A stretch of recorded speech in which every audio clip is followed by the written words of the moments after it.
What's up guys, JV2017 here, and we are continuing with more Fallout 4 news. It just keeps on coming. And earlier this morning, a Redditor by the name of Shane D53 on the R Fallout subreddit shared in-game files from the recent update 1.4 beta that was released on Steam. This guy extracted a ton of details about the new survival mode, and that's what we're going to be talking about today. So link in the description below to that post. I want to give that guy credit because he's the one who found this information that I'm sharing with you all. Now, I want to make something very clear. This is confirmed leaked information. Bethesda on their Twitter a little bit earlier said, hey, there's this really smart guy that found this information, and this is actually what we're working on right now, but there's more to come. The reason I'm making that distinction is because originally I recorded this video. I recorded the whole thing, but I used a lot of words like allegedly, supposedly, this might make it in the game. Now we know for sure that this stuff is concrete. This is what they're working on right now, and it may change before it comes out, but this is what they're working on. So in the next 10 minutes, if you hear me say allegedly or supposedly, that's because I recorded this when this was still speculative, not confirmed. It's confirmed now, so don't pay attention to those words. The first bit of information is about saving, and apparently our manual save and quick saving functions will be disabled in survival mode, and we'll have to sleep in a bed for at least 1 hour in order to get our save. Now, depending where you come from, I think overall this is a pretty hardcore thing. This is pretty extreme, having to force people to go and actually use a bed in order to save their game.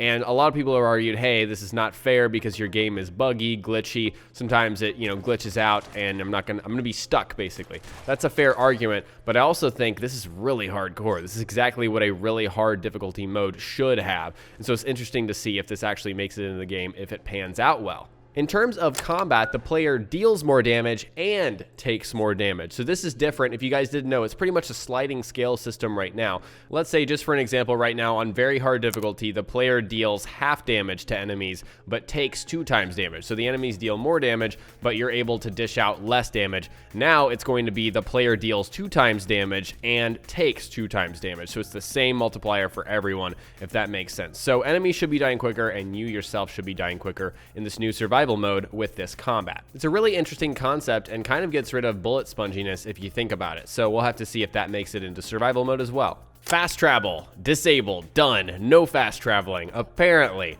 This is quite extreme, although I completely support this idea of not being able to fast travel. It's a big world, but I find the experience a lot more rewarding, forcing the player to actually explore this world. And, hey, that house over there looks interesting. Let me actually go inside and see what's in there, learn what kind of story's in there. I like not fast traveling. I did it for an entire playthrough over on Twitch. It was awesome.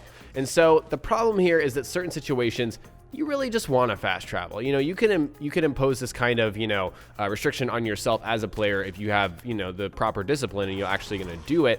But in certain situations, it's like, I just went there, I have to run all the way back, blah, blah, blah. It might get annoying. And so I really like the idea. I'm not sure how it could be executed well.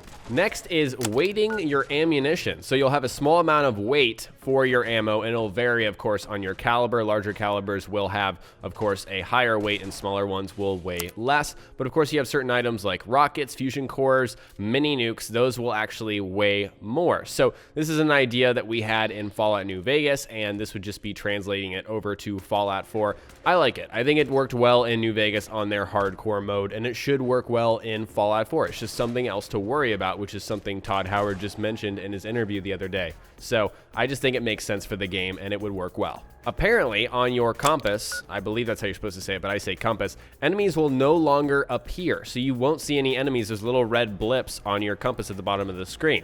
And also, locations of interest will appear at shorter distances, so you won't be able to, go to a certain location. I'm not sure what the purpose of locations not appearing, as soon. Maybe that's more realistic or something. I mean, maybe it should be whatever you can see with your eyes should show up on your map. That would make more sense to me, but enemies not appearing on your compass at all doesn't make a lot of sense to me. I would think like a field of vision, what you can see in front of you appears on your compass. That makes sense to me, but I'm a little on the fence about this because it's like, this is something that I've relied on, at least in a Fallout game, for a while. It's not like they're ripping this out from the main game. It is in the survival mode, and so it is, designed to make things a little more tough, and you'll have to be a little more aware and perceptive of your environment and things around you. So we'll see about this one. Next up is adrenaline, and this is a new perk for survival mode only that provides a bonus, an increase to player damage. And you get this increase when you kill anything, apparently. So that's a hostile, a non-hostile, any kind of killing will increase your adrenaline. So it's kind of a perk that can evolve based on what you're doing in the game, and it actually can devolve. It can go down if you sleep. So if you sleep, you'll lose your adrenaline. This is a really interesting idea, and I could see how this could work. It's almost like a killing spree, kill streak sort of function. I don't know why it exactly belongs in survival mode, you know, adrenaline. Maybe they're just trying to tie it in with reality and how adrenaline works. I'm not sure that in real life, if you kill something, you're going to deal more damage to something else. Obviously, you're not. You know, this is an RPG.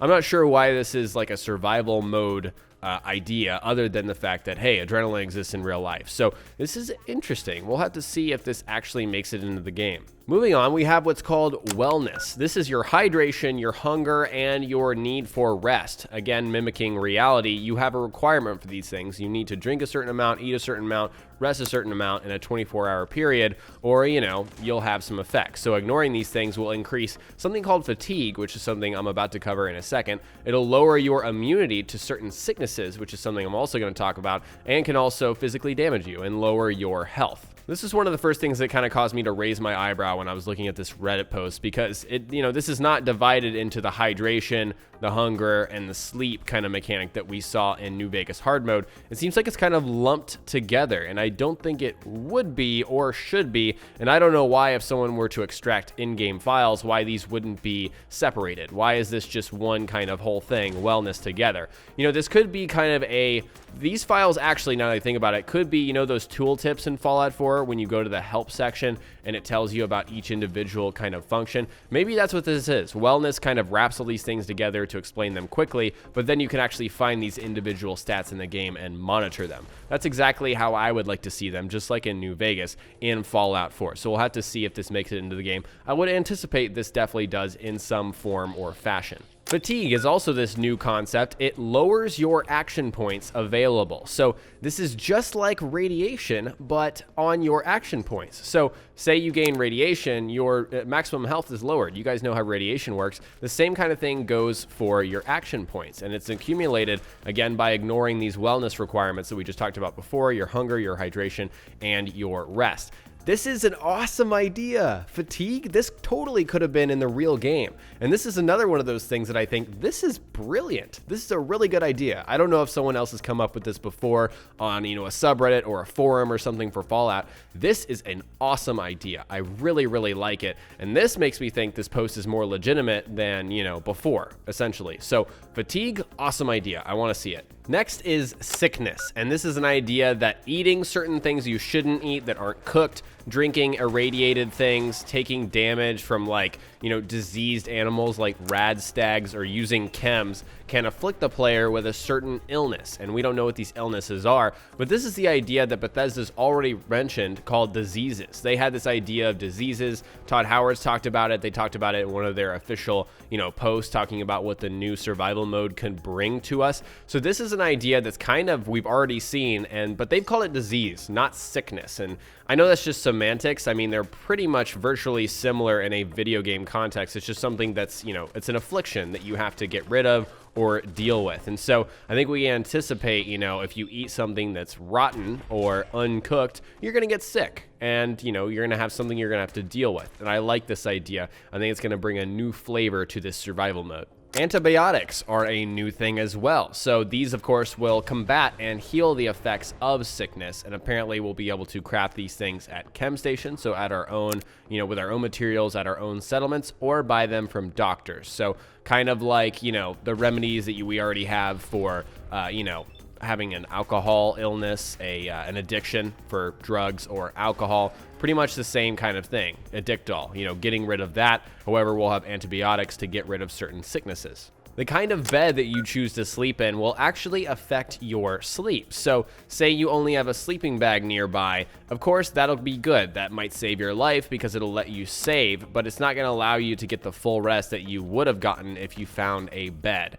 and, you know, maybe you don't get well rested, for example, which is definitely a benefit from any kind of bed right now in Fallout 4. Maybe, potentially in this new survival mode, if these things are true, or most of them are true, maybe a sleeping bag has no possibility of giving you, you know, well rested. It doesn't give you that benefit, and also it won't let you sleep for as long, so you won't heal as much. Moving on, we have an effect with carrying weight, and when you're over encumbered, it's going to reduce your endurance stat, so that stat will go down, you'll lose health, and also reduce your agility, which means you'll lose action points, and also damage your legs, which makes sense because all that weight's on your legs. So it'll actually probably cripple your limbs if you let it go on long enough, and lower your health. If I was carrying too much stuff in real life, that's exactly what would happen to me. I'd probably not be able to go for as long. I'd lose my endurance. It'd probably lower my fatigue, or increase my fatigue, which would mean I have less action points, less agility. I know I'm talking like I have action points in real life.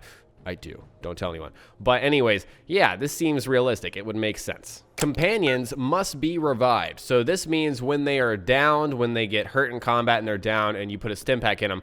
And before, you didn't actually need to put a stim pack in them. They would just get up. And I would never use my stim packs on my companions because I didn't want to waste them. I wanted to save them for myself. That's not the case in this new survival mode, allegedly. You'll need to put a stim pack in them to revive them. If you don't and just abandon them, apparently they'll just return home. So arguably, I probably still wouldn't use my stim packs. I'd just let them stay down and return home. If it was really a matter of life and death, I would keep it.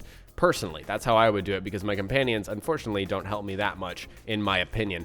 It seems a little weird that they would just return home, but maybe that's a compromise, you know, because having your companions die would be quite crushing. That would kind of suck. Finally, the last piece of information here is on the repopulating of enemies. So when you clear out a certain location in the game is going to repopulate it after about, is it like 5 in-game days or something like that? This information tells us that that will be slowed down. So, you know, enemies will not repopulate as much. It'll take longer for that to happen. So maybe you can't grind out a certain area for experience. I don't know why they're doing this particularly.